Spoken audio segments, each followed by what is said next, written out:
Les prises de conscience, qu'on peut appeler aussi des wake-up calls, sont souvent déstabilisantes, surprenantes, même voire enrichissantes. Puis c'est normal parce que c'est supposé de l'être pour changer ton mouvement. Pour certaines personnes, ça peut être hyper déstabilisant, même voir que ça gèle, qu'on appelle le mode freeze, parce qu'aucune option sont envisageables, qui sont viables. Puis pour d'autres, ça change l'action parce qu'ils sont soit dans le fight ou dans le flight. Puis tout ça, ça crée un mouvement dans une situation où tu te sens coincé, tu es en mode survie, puis c'est pas nécessairement dans la direction que tu veux aller. Hmm. Le premier réflexe après un wake-up call, c'est de vouloir tout changer parce qu'on sait que ça marche pas. Mais le danger, c'est d'aller dans les extrêmes. Fait que le premier extrême qu'on va rencontrer souvent, c'est qu'on veut tout changer, mais sans s'assurer d'y avoir donné un nouveau sens. Ça crée de l'incohérence. Ça peut même créer de la déconnexion avec toi-même, mais ça peut aussi créer de la déconnexion avec ta trajectoire de vie. Parce que, tu sais, il y a comme une partie de toi qui veut oublier ce qui est arrivé, mais ça fait partie de toi, puis c'est ça que tu dois amener dans la prochaine direction. Pas nécessairement la situation, mais les apprentissages. Le deuxième extrême qu'on a tendance à faire, c'est on veut rien changer. Non, non, non, on va continuer comme si rien n'était. Pour le moment, je suis là-dedans. On baisse la tête puis on continue à avancer. Mais le problème, c'est que la situation n'est pas viable. Et si tu continues là-dedans, ça risque de devenir négatif, voire même toxique pour toi. Puis le troisième danger d'aller dans les extrêmes, c'est de donner un nouveau narratif, donner un nouveau sens à ce que tu fais, mais tu changes rien. Fait que là, de l'extérieur, on se justifie tout ça, ça a l'air beau, mais en dedans, ça marche pas plus. On tombe dans l'auto-sabotage, puis on commence à tolérer des choses qu'on devrait plus tolérer, puis c'est là que ça devient pas bien, puis c'est pas nécessairement dans cette direction-là qu'on veut aller après un wake-up call. Hmm. Puis pour trouver un nouveau équilibre, pour se donner une nouvelle direction, une nouvelle orientation, il y a deux choses là. Soit, premièrement, ajuster sa perception pour ajuster du sens.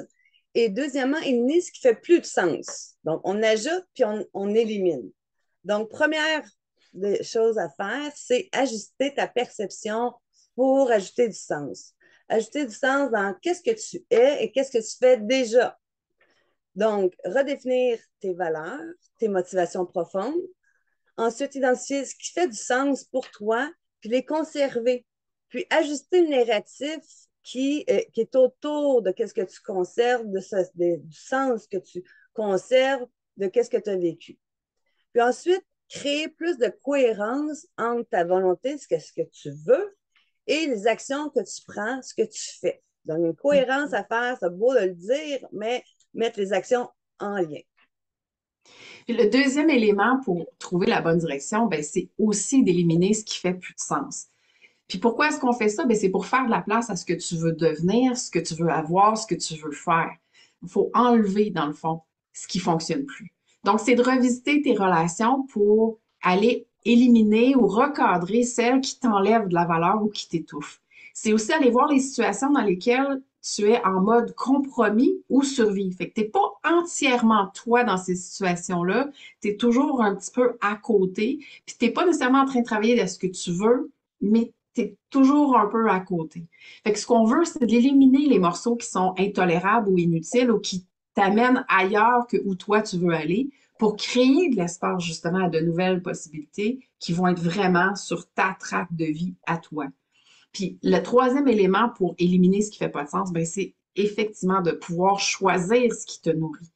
Fait que si quelque chose te nourrit pas bien, ben qu'est-ce que tu vas mettre à la place? Donc, c'est d'investir dans ce que tu veux en temps et en énergie, mais c'est aussi de répondre mieux à tes besoins. Puis souvent, les besoins qu'on rencontre dans un switch de vie, c'est des besoins de respect, des besoins de sécurité, des besoins pour être plus créatif, puis des besoins pour être en mouvement, mais en mouvement positif pour toi.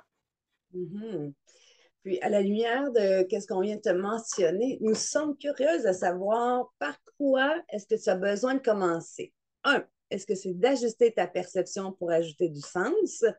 Ou deux, éliminer ce qui ne fait plus de sens pour toi. Écris-le dans les commentaires.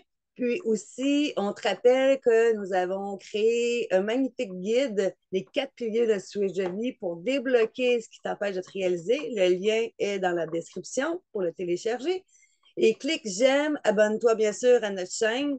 et partage à tous ceux qui pourraient en bénéficier, puis sois à l'affût de notre prochaine vidéo. Au plaisir!